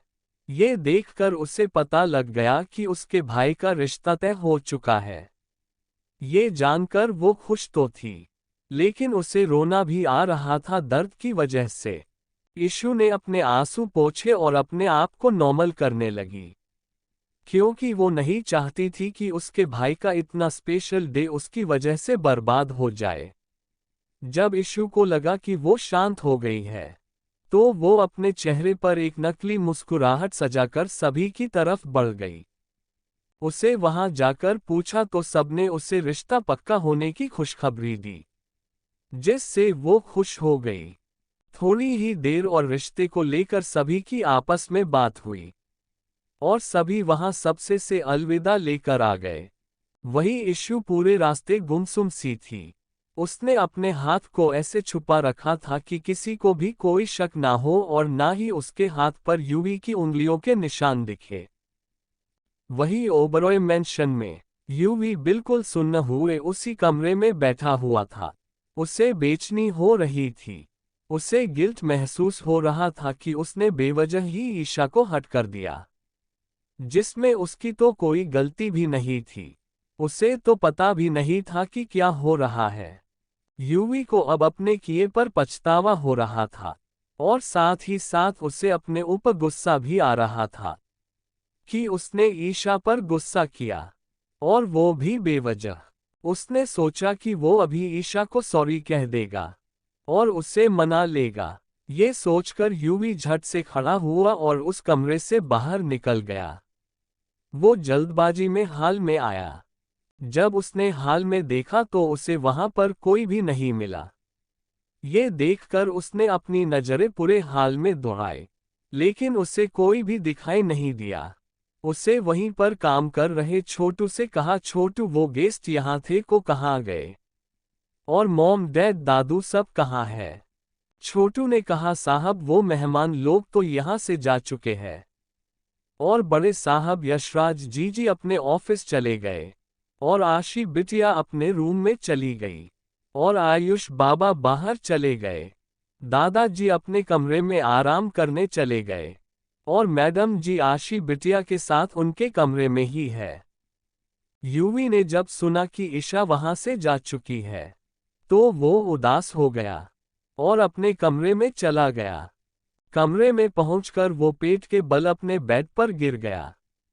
जब उसने अपनी आंखें बंद की तो उसे अपनी आंखों के आगे ईशु का आंसुओं से भरा हुआ चेहरा याद आ गया। ये याद आते ही यूवी में अपनी आंखें खोल ली, और वो उठकर बैठ गया। उसने अपने बालों को अपनी मुट्ठी में भरते हुए कहा, मैं अपनी ही जान को हट कैसे कर सकता हूँ। ये मेरा कैसा प्यार है कि मुझे अपने गुस्से के आगे उसके दर्द के बारे में पता ही नहीं चला।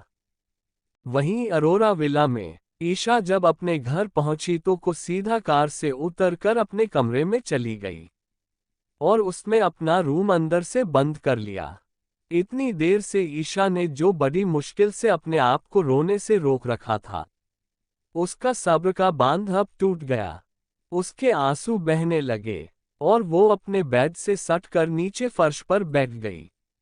उसकी आंखों से आंसू झरझर बह रहे थे। चैप्टर 87। उसने अपने चेहरे को अपने घुटनों में छुपा लिया और रोने लगी। उसने रोते हुए ही कहा, बहुत बुरे हैं आप, बेवजह मुझ पर गुस्सा करते रहते हैं, और आज तो मुझे पता भी नहीं कि क्यों आपने मुझे डांटा। मैं आपसे कभी बात नहीं करूंगी। इतना कहकर वो फिर से रोने लगी, और ऐसे ही रोते सुबकते हुए ही वो नींद के आगोश में चली गई। वही यूवी का कमरा। यूवी इस वक्त बिना किसी भाव के अपने कमरे में बेड पर बैठा हुआ था, और अपने उस हाथ को एकटक देखे जा रहा था जिससे उसने ईशा को हट किया था। वो खड़ा हुआ और मिरर के सामने जाकर खड़ा हो गया। काफी देर तक वो ऐसे ही अपने उस हाथ को घूरता रहा। उसे वो सब याद आ रहा था जब उसने ईशा को हट किया था। उसने अपने हाथ को देखकर कहा, इसी हाथ से मैंने अपनी जान को हट किया था ना, तो अब इसे सजा तो मिलनी ही चाहिए। इतना कहकर उसने गुस्से में अपना हाथ वही कांच के शीशे पर दे मारा, जिसे वो शीशा टूटकर चकनाचूर हो गया, और साथ ही साथ यूवी के हाथ में उस कांच के टुकड़े भी छुप गए, और उसके हाथ से खून बहने लगा। लेकिन यूवी को अपने हाथ के दर्द से कुछ भी फर्क नहीं पड़ा। अगला दिन ईशु सुबह तैयार होकर कॉलेज के निकल गई। उसने आज ब्लैक जीन्स और उसके ऊपर वाइट क्रॉप टॉप पहना हुआ था, जिस वजह से उसकी हल्की हल्की पतली कमर दिख रही थी। और उसने अपने हाथ के निशान को छुपाने के लिए एक श्रग भी पहना हुआ था। उसने अपने बालों को खुला छोड़ा हुआ था और उसने अपने हाथों पर पिंक लिप बाम लगाई हुई थी और उसने अपने कानों में सुंदर से ईयरिंग पहने हुए थे। ईशु इन सब में बहुत प्यारी लग रही थी। उसने अपने पैरों में ब्लैक सैंडल फन हुए थे। ईशु सच में बेहद खूबसूरत लग रही थी, लेकिन आज वो उदास थी। वही यूवी भी आज जल्दी ही कॉलेज के लिए निकल गया था, क्योंकि उससे ईशु से जो मिलना था। यूवी कॉलेज में अपने केबिन में था। उसे बस इंतजार था तो अपने बस पीरियड का जो ईशा की क्लास में आता था। ईशा मिष्टी और स्वाति के साथ अपनी क्लास में बैठी हुई थी। मिष्टी के चेहरे पर 12 बजे हुए थे। उसे ऐसे देखकर ईशु ने उससे पूछा, क्या हुआ तुझे, तेरे चेहरे पर ये 12 क्यों बज रहे हैं? मिष्टी ने कहा, आज असाइनमेंट सबमिट करना है। युवराज सर ने 2 दिन का टाइम दिया था जो कि पूरा हो चुका है और मेरा असाइनमेंट कंप्लीट नहीं है। मिष्टी की बात सुनकर अब ईशा के चेहरे पर भी 12 बजे बज गए, क्योंकि असाइनमेंट तो कंप्लीट उसका भी नहीं था। लेकिन स्वाति नॉर्मल थी क्योंकि उसने अपना असाइनमेंट कंप्लीट किया हुआ था। ईशा के चेहरे पर 12 बजे हुए देखकर मिष्टी ने ईशा को देखते हुए कहा, इसका मतलब तुमने भी असाइनमेंट कंप्लीट नहीं किया? मिष्टी के ऐसा पूछने से ईशा ने अपना सर ना में हिला दिया और अपनी मासूम सी शक्ल बना ली। स्वाति ने अपना सर पीटते हुए कहा, हे भगवान, मतलब तुम दोनों ने अपना असाइनमेंट कंप्लीट ही नहीं किया। जब तुम लोगों ने अपना असाइनमेंट कंप्लीट नहीं किया तो तुम 2 दिनों में कर क्या रही थी?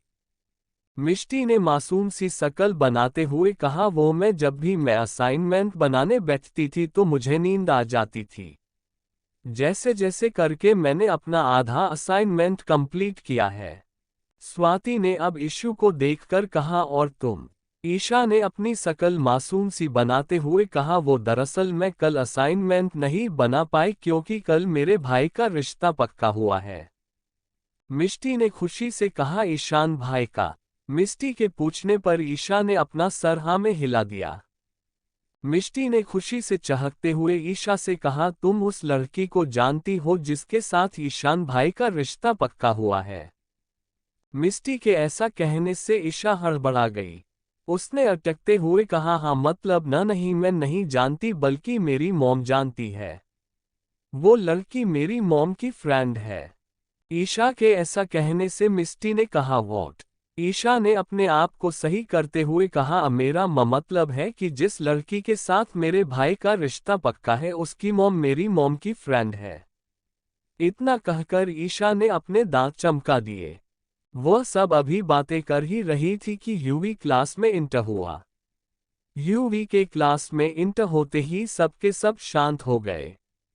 कई बच्चों के चेहरे पर टेंशन थी क्योंकि कई बच्चों ने अपना असाइनमेंट कंप्लीट नहीं किया था और उन्हें डर लग रहा था कि अगर यूवी को पता चला कि उसका असाइनमेंट टाइम पर कंप्लीट नहीं हुआ है तो उसका गुस्सा तो सभी जानते ही थे, जिस वजह से सभी को डर लग रहा था। यूवी ने क्लास के अंदर आते ही उसकी नजरें ईशा पर गई। ईशा को देखकर वह एक पल के लिए वहीं ठहर गया, क्योंकि ईशा आज लग ही इतनी सुंदर रही थी। लेकिन वह अपने आप को संभालते हुए अंदर आया। वही ईशा की नज़र जब यूवी पर पड़ी तो उसे याद आया कि यूवी ने कैसे उसे कल बिना बात के हट किया था। ये याद आते ही उसने ईशा ने यूवी से अपनी नज़रें फेर ली। यूवी को ईशा का यूं नज़रें फेरना बिल्कुल भी अच्छा नहीं लगा, लेकिन वह कर क्या सकता था? आखिर गलती भी तो उसकी ही थी। उसने किसी और का गुस्सा ईशा पर निकाल दिया था। अब उसने अपना ध्यान पूरी क्लास की तरफ किया। यूवी ने क्लास के अंदर आते ही सभी से कहा, आप सभी को मैंने 2 दिन पहले असाइनमेंट दिया था और उसे 2 दिन में कंप्लीट करने को कहा था, और आज आप लोगों के 2 दिन पूरे हो चुके हैं। इसलिए आप सभी अपने असाइनमेंट सबमिट कर दीजिए। युवी के ऐसा कहने से सभी बच्चों के चेहरे पर टेंशन साफ दिखाई दे रही थी। पूरी क्लास में से सिर्फ कुछ ही बच्चों ने अपना असाइनमेंट युवी के पास सबमिट कराया। वह सबमिट हुए असाइनमेंट कुल मिलाकर 8 से 10 ही होंगे। इतने कम असाइनमेंट देखकर युवी ने सभी से कहा, और बाकी सब असाइनमेंट कहाँ है? युवी के ऐसा बोलने से पूरी क्लास में शांति छा गई। युवी ने पूरी क्लास को देखकर कहा, किस किस ने अपना असाइनमेंट कंप्लीट नहीं किया? युवी के ऐसा कहने से जिन 8-10 बच्चों ने अपना असाइनमेंट सबमिट किया था, उनको छोड़कर बाकी सब खड़े हो गए, और इन सब में ईशा और मिस्टी भी शामिल थे। लगभग पूरी क्लास ही खड़ी थी। युवी ने सभी बच्चों की तरफ एक एक नज़र घुमाई, तो उसकी नज़र ईशा पर गई क्योंकि वो अपना सर झुकाए खड़ी थी। ईशा को खड़े देखकर युवी के दिमाग में एक आइडिया आया, और उसने सभी से कहा, जिस किसी ने अपना असाइनमेंट कंप्लीट नहीं किया है वो एक एक करके लंच टाइम में मेरे ऑफिस में आना और रीजन देकर जाना। अगर किसी का रीजन रीजनेबल हुआ तो उसे 1-2 दिन की और टाइम दिया जाएगा अपना असाइनमेंट कंप्लीट करके सबमिट करने का, और अगर किसी का कुछ भी रीजन नहीं हुआ तो उसे पनिशमेंट दी जाएगी। Now you all sit. Yuvi के ऐसा कहने से सभी बच्चे बैठ गए। युवी ने पढ़ना शुरू कर दिया। लगभग 40-45 मिनट के बाद युवी का पीरियड खत्म हो गया, और युवी एक नज़र ईशा को देखकर चला गया। लेकिन इतने टाइम में ईशा ने सिर्फ और सिर्फ युवी को इग्नोर ही किया था। उसका पूरा ध्यान अपनी पढ़ाई में था। युवी के जाने के बाद ईशा ने 2-3 लेक्चरर्स और अटेंड किए, और उसके बाद लंच ब्रेक हो गया। लंच ब्रेक होते ही सभी बच्चों में एक शोर सा मच गया। उन्हें ऐसा देखकर ईशा और मिष्टी दोनों ही कंफ्यूज हो गईं। ईशा ने देखा कि सभी बच्चे हड़बड़ी में युवी के केबिन की तरफ जा रहे हैं। लड़कियां तो कुछ ज्यादा ही खुश थी युवी के केबिन में जाने के लिए। वह सभी अपने आप को ठीक कर रही थी। कोई अपने बालों को संवार रहा था, तो कोई अपनी ड्रेस को ठीक कर रहा था, तो कोई अपने मेकअप को ठीक कर रहा था। वही ईशा उन सभी को ऐसे करते देखकर उन्हें अजीब नजरों से देख रही थी। ईशा और मिष्टी भी अब युवी के केबिन की तरफ चली गई। उन्होंने जब वहां जाकर देखा तो दोनों की दोनों ही हैरान हो गई, क्योंकि युवी के ऑफिस के सामने सभी लड़के और लड़कियां इकट्ठा हो गए थे। लड़के तो केबिन से थोड़ा सा दूर थे, लेकिन लड़कियां तो बिल्कुल आगे जाने के लिए एक दूसरे से झगड़ तक रही थी। मिष्टी ने उन सभी को देखकर अपना मुंह बनाते हुए कहा, देखो कैसे सभी के सभी सर के केबिन के सामने मधुमक्खी की तरह इकट्ठा हो गए हैं। जैसे ये केबिन और युवराज सर उनके लिए शहर हो, और ये सभी लड़कियां मधुमक्खियां, जबकि सर ने सभी को एक एक करके आने को कहा था। ईशा ने उन सभी को देखकर कहा, मिशी यहाँ तो कितने सारे स्टूडेंट हैं, यहाँ तो कहीं देर तक हमारा नंबर नहीं आने वाला।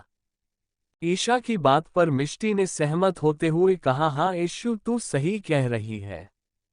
तो क्यों न इतने हम कैंटीन में चले, क्योंकि मुझे बहुत भूख लग रही है। ईशा ने अपना चेहरा मासूम सा बनाते हुए कहा, हाँ भूख तो मुझे भी लग रही है, क्योंकि आज सुबह मैंने नाश्ता नहीं किया। चलो कैंटीन में चलते हैं।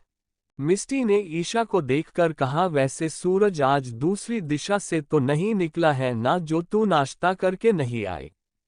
मिष्टी की बात पर ईशा ने मुंह बनाते हुए कहा, शट अप मिसी, मैं मजाक के मूड में नहीं हूँ। एक दूसरे से बातें करते हुए दोनों ही कैंटीन की तरफ चली गई। चैप्टर 88 युवी और ईशा की बहस। मिष्टी और ईशा दोनों ही कैंटीन पहुंची तो वहीं उन्हें एक बेंच पर बैठी हुई स्वाति मिल गई। स्वाति को देखकर मिष्टी और ईशा दोनों ही उसके पास चली गई और वहां बैठ गई। उन दोनों को ही वहीं पर देखकर स्वाति कंफ्यूज हो गई। उसने उन दोनों से पूछा, तुम दोनों को तो युवराज करके ऑफिस में जाना था ना, तो तुम दोनों यहाँ क्या कर रही हो? स्वाति के पूछने पर मिष्टी ने स्वाति को सब कुछ बता दिया। तब स्वामी ने कुछ नहीं कहा और उन तीनों ने ही खाना ऑर्डर किया और खाने लगी। वहीं दूसरी तरफ यूवी के केबिन में यूवी अब तक इरिटेट हो चुका था, क्योंकि जिसका उससे इंतजार था वह तो अभी आई नहीं थी, और बाकी के सभी स्टूडेंट्स आ गए थे, और लड़कियों ने तो हद ही कर दी थी। सभी लड़कियों का ध्यान अपना असाइनमेंट कंप्लीट न करने के रीजन बताने से ज्यादा यूवी को अट्रैक्ट करने में था। यूवी भी उनके इरादे अच्छे से समझ रहा था, जिस वजह से अब यूवी इरिटेट हो चुका था, और उसे अब धीरे धीरे गुस्सा भी आने लगा था। यूवी ने किसी तरह सभी स्टूडेंट्स के रीजन सुने और उन्हें जाने को कह दिया। अब तक ऑलमोस्ट सभी स्टूडेंट्स आ चुके थे, जिन्होंने अपना असाइनमेंट कंप्लीट नहीं किया था और अपना अपना रीजन देकर जा चुके थे।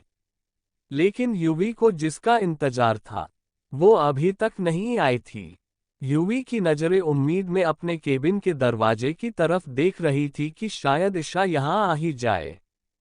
वहीं दूसरी तरफ ईशा और मिस्टी ने अपना लंच फिनिश किया और दोनों ही अब यूवी के केबिन की तरफ आ गई। जब उन्होंने वहां जाकर देखा तो अब फिलहाल केबिन के आगे कोई नहीं था, सिर्फ एक दो लड़कों को छोड़कर। वो दोनों ही यूवी के केबिन के बाहर खड़ी हो गई। ईशू ने मिष्टी से पूछा, मिशी तुम क्या रीजन देने वाली हो असाइनमेंट कंप्लीट न करने का? मिष्टी ने कहा यही कि मेरी तबीयत ठीक नहीं थी। ईशू ने मुंह बनाकर कहा हाँ हॉस्पिटल में एडमिट जो थी तुम। मिष्टी ने कहा अरे मजाक कर रही हूँ यार, मैं ये कहूंगी कि तुम्हारी तबीयत खराब थी जिस वजह से मैं तुम्हारे घर गई थी और अपना असाइनमेंट कंप्लीट नहीं कर पाए। ईशा ने मिष्टी की बात सुनकर हैरानी से कहा वॉट, लेकिन मेरी तबीयत कहाँ खराब थी और तुम मेरे घर कब आए? मिष्टी ने बेफिक्री से कहा अरे सर को कौन सा पता चलेगा कि तुम्हारी तबीयत खराब नहीं थी और मैं तुम्हारे घर नहीं आए, और ऊपर से जब वो तुम्हारा रीजन पूछे तो तुम कह देना कि तुम्हारी तबीयत खराब थी, जिस वजह से हम दोनों ही बच जाएंगे। जिला की बात सुनकर ईशा अपना मुंह खोल उसे देखते रह गई। वो अभी कुछ बोलती कि उनका नो आ गया, जिस वजह से वो दोनों ही अंदर चली गई।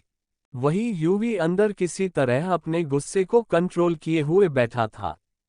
अब तक उसका दिमाग खराब हो चुका था। ईशा के ना आने से उसका गुस्सा धीरे धीरे बढ़ रहा था।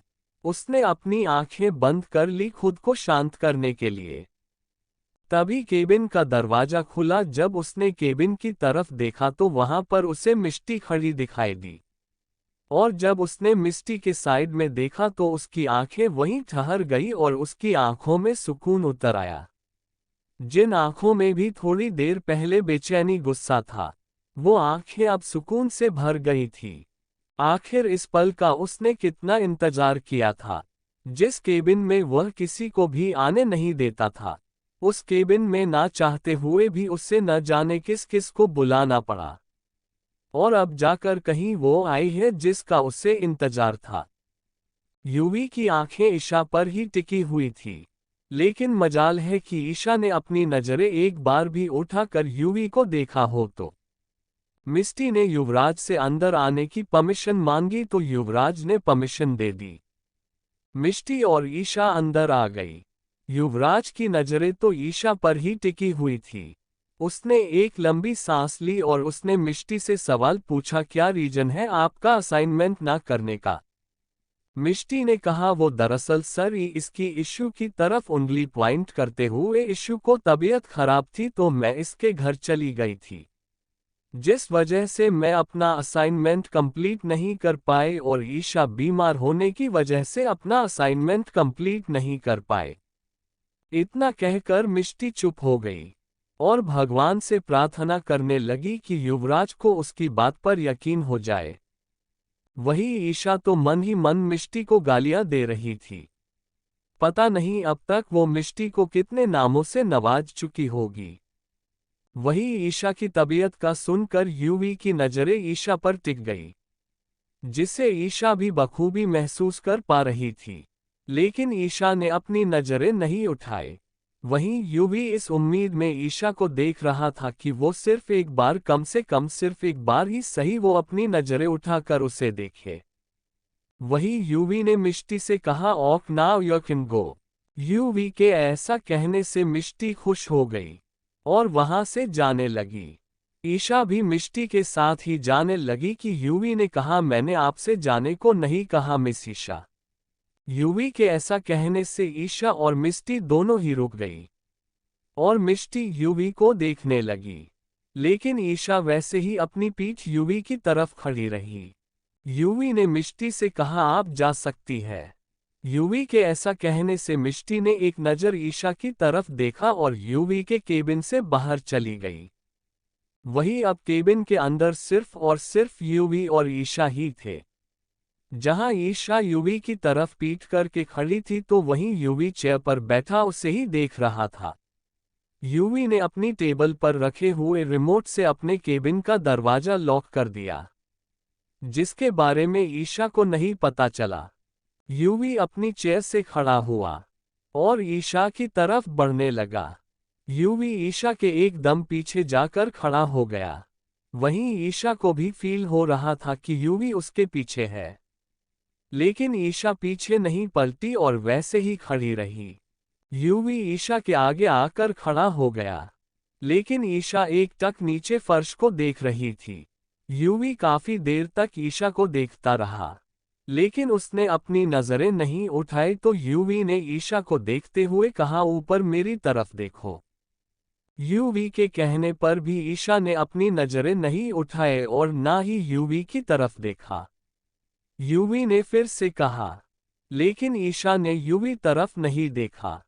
यूवी ने अपना हाथ ईशू को छूने के लिए आगे बढ़ाया, तो ईशा एकदम से पीछे हो गई। ईशा के ऐसे पीछे होने से यूवी अपने उस खाली हाथ को ही देखता रह गया। यूवी ने अपना हाथ नीचे कर लिया।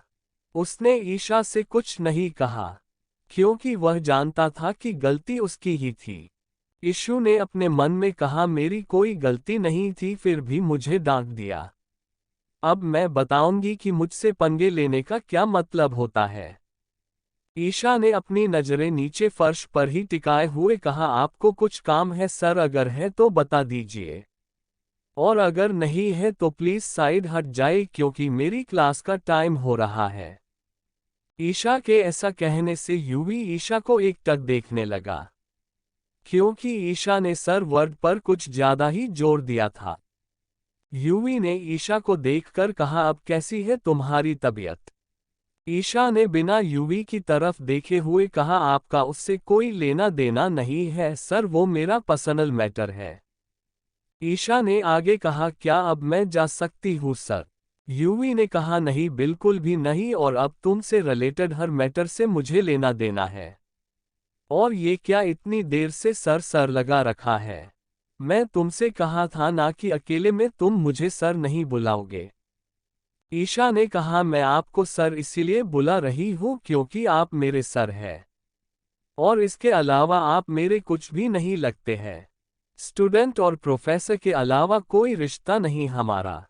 ईशा के ऐसा कहने से यूवी, जो ये सोचकर चुप था कि गलती उसकी थी और उसने ईशा को हर्ट किया है, इसीलिए वो चुप था। लेकिन जब ईशा ने ये कहा कि इसके अलावा आप मेरे कुछ भी नहीं लगते हैं, स्टूडेंट और प्रोफेसर के अलावा कोई रिश्ता नहीं हमारा, ये सुनकर यूवी को गुस्सा आ गया।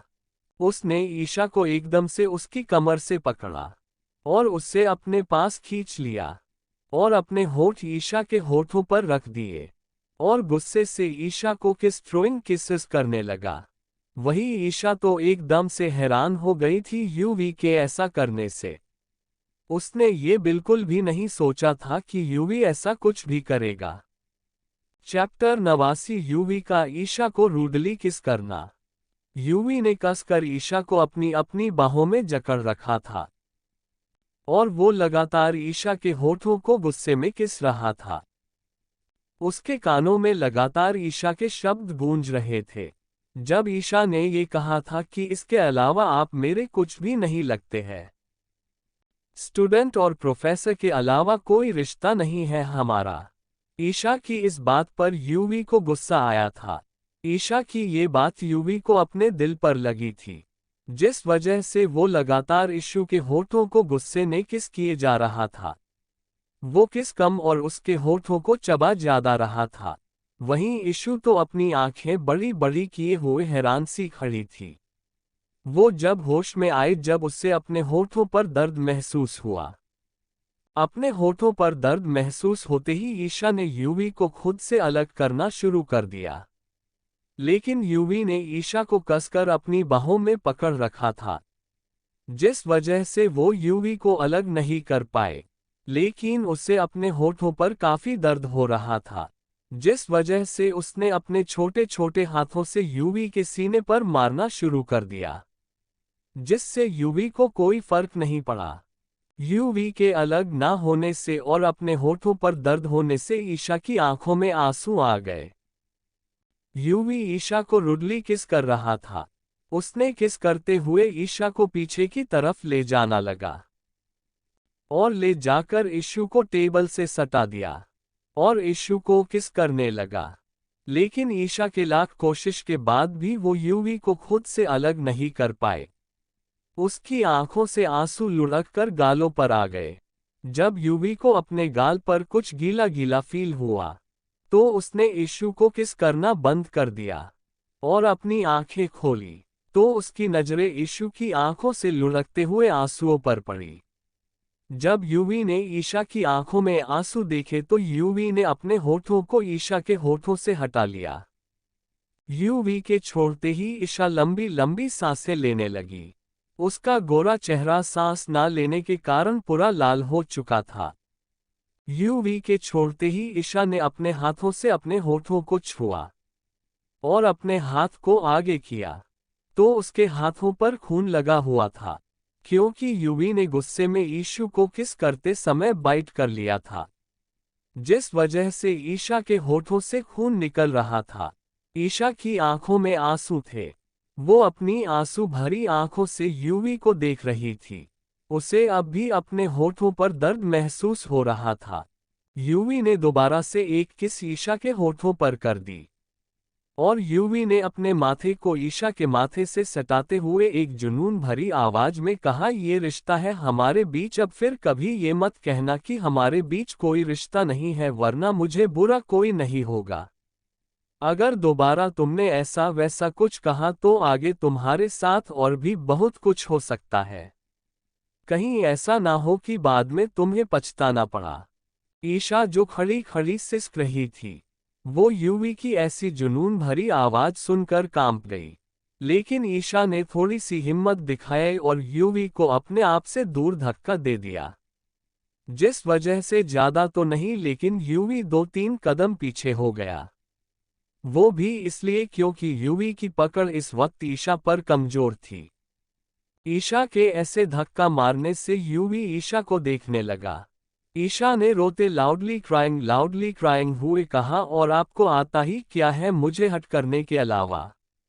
आपने कल भी ऐसा ही किया था और आपने आज भी ऐसे ही किया। ईशा ने सुबकते हुए कहा, मुझे बेवजह हट करने के सिवाय आपको कुछ नहीं आता है। ईशा का रोना यूवी से देखा नहीं जा रहा था। यूवी ने अपना हाथ यीशु के आंसुओं को पोंछने के आगे बढ़ाया, लेकिन ईशा ने अपना मुंह फेर लिया। यूवी ने यीशु को देखते हुए कहा, मानता हूं कि मैंने कल तुम्हें हट किया, उसमें मेरी गलती है, लेकिन आज की वजह थी और सबसे बड़ी वजह थी। यीशु ने रोते लाउडली क्राइंग हुए कहा, अच्छा आज की वजह थी तो कल की क्या वजह थी जो अपने मुझे हट किया? बताएंगे आप मुझे? ईशा के ऐसे रोने से और ऐसा पूछने से यूवी ने अपना मुंह फेर लिया। वहीं ईशा ने यूवी की पीठ जब अपनी तरफ देखी तो उसने अपने आंसुओं को पोंछते हुए कहा, मुंह क्यों फेर रहे हैं आप, अब मुझसे मेरे सवालों का जवाब दीजिए। यूवी ने कहा, आई एम सॉरी, मैंने कल किसी और का गुस्सा तुम पर निकाल दिया, जिसका मुझे गिल्ट है। मेरा तुम्हें हट करने का कोई इरादा नहीं था। ईशा ने रोते हुए कहा, इरादा नहीं था लेकिन आपने हट किया ना मुझे। ईशा की ये बात सुनकर यूवी ने अपनी आंखें बंद कर ली, क्योंकि जो ईशा ने कहा वो सच था। यूवी ऐसे ही अपनी पीठ यीशु की तरफ किए हुए खड़ा था। वहीं उसके कानों में ईशा की रोने की आवाज आ रही थी। यूवी ईशा के पास जाना चाहता था, उसे चुप कराना चाहता था, लेकिन इशू उसे अपने पास आने ही नहीं दे रही थी। यूवी अभी भी ऐसे ही खड़ा था कि उसे धड़ाम से कुछ गिरने की आवाज आए। यूवी ने जब कुछ धड़ाम से गिरने की आवाज सुनी तो वह पीछे पलटा। पीछे पलटकर जब उसने जो कुछ देखा उसे देखकर उसका दिल धक्का से रह गया। वह एकदम से चिल्लाया, ईशा। यूवी जल्दी से ईशा के पास आया और उसका चेहरा थपथपाने लगा, क्योंकि ईशा अचानक से बेहोश हो गई थी। यूवी ने ईशा के गालों को थपथपाते हुए घबराहट के साथ रश्ट फेस कहा, ये इश्यू क्या हो गया तुम्हें? जान उठो ना, देखो IMS सॉरी, मेरी गलती है, मैंने तुम्हें हर्ट किया, मैं आगे से ऐसा कुछ नहीं करूंगा, प्लीज उठ जाओ जान। यूवी ने ईशा को होश में लाने की काफी कोशिश की, लेकिन कुछ भी फर्क नहीं पड़ा। जब उसने देखा कि ईशा पर कुछ भी असर नहीं पड़ रहा है, तो उसने जल्दी से टेबल से पानी का गिलास उठाया और उसमें से कुछ छींटे ईशा के चेहरे पर मारने लगा। लेकिन पानी भी छिड़कने के बाद भी ईशा को होश नहीं आया। ये सब देखकर यूवी एकदम से घबरा आ गया। उसने ईशा को अपनी गोद में उठाया और जल्दी से उसे अपने सीक्रेट रूम में ले गया। उसने वहां ईशा को लिटाया और अपना फोन निकालकर किसी को कॉल करने लगा। एक रिंग में किसी ने दूसरी तरफ से फोन पिक कर लिया। यूवी ने फोन पर कुछ कहा, जिस वजह से सामने वाले शख्स ने ओके कहकर फोन कट कर दिया। वही यूवी ने फोन कट करने के बाद ईशा के पास बैठ गया और उसके हाथ और पैरों को मसलने लगा। वो लगातार ईशा को होश में लाने की कोशिश कर रहा था, लेकिन सब बेकार था। अभी कुछ वक्त ही गुजरा था कि यूवी के केबिन का डोर नॉक हुआ।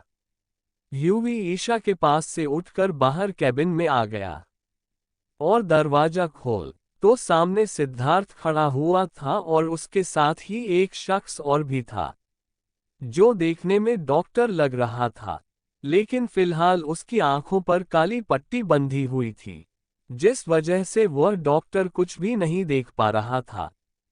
यूवी ने उन्हें अंदर आने का रास्ता दिया, जिस वजह से सिद्धार्थ डॉक्टर को उस रूम में ले गया जहां पर यूवी ने ईशा को लिटाया हुआ था।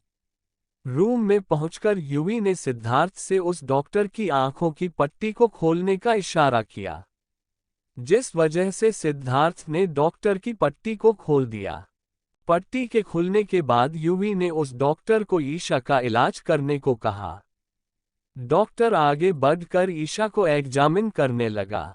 डॉक्टर ने जैसे ही ईशा का हाथ पकड़ना चाहा, वैसे ही यूवी ने अपनी खतरनाक आवाज में उस डॉक्टर से कहा, खबरदार जो उसे हाथ भी लगाया तो, वरना तुम्हारा हाथ तुम्हारे शरीर से जुड़ा नहीं रहेगा। यूवी की इतनी खतरनाक आवाज सुनकर वो डॉक्टर बेचारा सर से लेकर पैर तक कांप गया। यूवी ने धीमी मगर अपनी सख्त आवाज में कहा, ग्लव्स पहनो। यूवी के ऐसा कहने से उस डॉक्टर ने देर ना करते हुए अपने हाथों में ग्लव्स पहन लिए और अब उससे ईशा का इलाज करने को कहा। डॉक्टर ने ईशा का चेकअप करना शुरू कर दिया। उसने ईशा का ब्लड प्रेशर चेक किया, जो कि अनस्टेबल था। उसने ईशा के हाथों में ड्रिप लगा दी। यूवी ने डॉक्टर को बोलने का इशारा किया, तो डॉक्टर ने अपने माथे के पसीने पोंछते हुए कहा, क्या कुछ टाइम पहले इनको कोई मेडिकल प्रॉब्लम हुई थी? डॉक्टर के ऐसा पूछने से यूवी ने एक नज़र ईशा को देखा और अपना सर हमें हिला दिया। तो डॉक्टर ने कहा, वो दरअसल इन्हें स्ट्रेस ज़्यादा है और फिलहाल इनका ब्लड प्रेशर भी अनस्टेबल है। उनकी बॉडी काफ़ी वीक है, तो आप ध्यान दीजिए कि इन्हें जितना स्ट्रेस से दूर रखा जाए उतना ही अच्छा है, तभी ये जल्दी रिकवर कर पाएंगी। फिलहाल आपको चिंता करने की कोई ज़रूरत नहीं है। मैंने इन्हें ड्रिप लगा दी है और इंजेक्शन भी से दिया है। कुछ टाइम बाद जब इनकी बॉडी स्ट्रेस आउट होगी तो इन्हें होश आ जाएगा। इतना कहकर डॉक्टर चुप हो गया। वहीं यूवी ने अब उन्हें जाने का इशारा किया, तो सिद्धार्थ ने उस डॉक्टर की आंखों पर फिर से वही काली पट्टी बांधी और उससे लेकर चला गया। वहीं अब रूम में यूवी और ईशा ही रह गए थे। चैप्टर 90।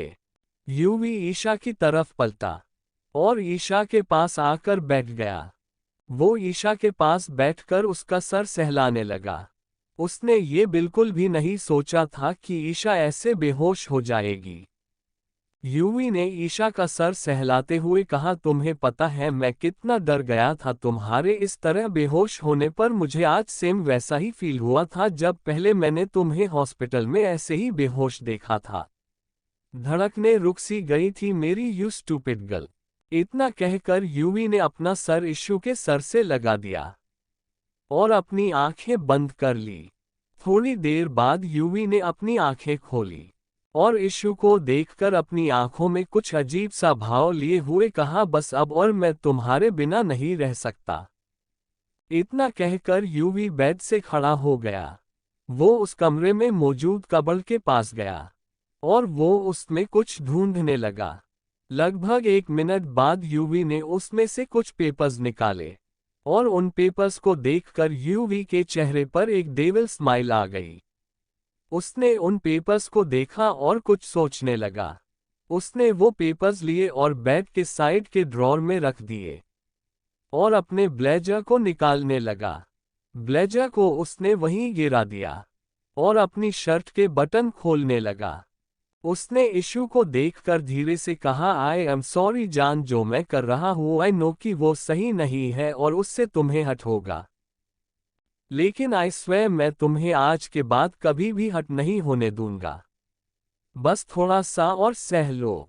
इतना कहकर यूवी ने अपनी शर्ट के बटन पूरी तरह खोल दिए और अपनी शर्ट को अपने बदन से अलग करके नीचे गिरा दिया। अब यूवी के ऊपरी बॉडी पर कोई हुई कपड़ा नहीं था, जिस वजह से उसका चौड़ा सीना और उसके 8 पैक्स एब्स साफ साफ विजिबल हो रहे थे। यूवी की बॉडी को देखकर कोई भी कह सकता था कि यूवी ने जिम में काफी मेहनत को होगी। अगर यूवी को इस वक्त कोई देखता तो पक्का उस पर फ्लैट हो ही जाता।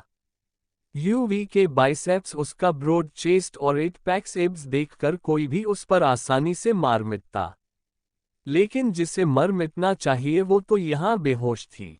यूवी ने अपनी घड़ी को अपनी रिस्ट से उतरा और उसे वही साइड टेबल पर रख दिया। उसके बाद वो ईशा के पास गया और वो हल्का सा झुककर ईशा को अपनी जुनून भरी आंखों से देखने लगा। न जाने बोया ऐसे ही कितनी देर ईशा को यूवी ही देखता रहा। काफी देर देखने के बाद उसने अपने हाथ ईशू की तरफ बढ़ा दिए और ईशा का श्रग निकालने लगा।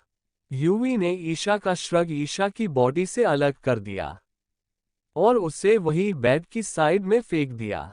श्रग निकालने के बाद यूवी की नजर ईशा को बॉडी पर पड़ी, जो बिल्कुल एक सुंदर से ढांचे में ढली हुई थी। कोई भी उसका फिगर देखकर फ्लैट हो सकता था और यहाँ तो हमारे युवराज बाबू थे, जो कि पहले से ही ईशा पर फ्लैट थे। ईशा की बॉडी को देखकर यूवी का गला सूखने लगा।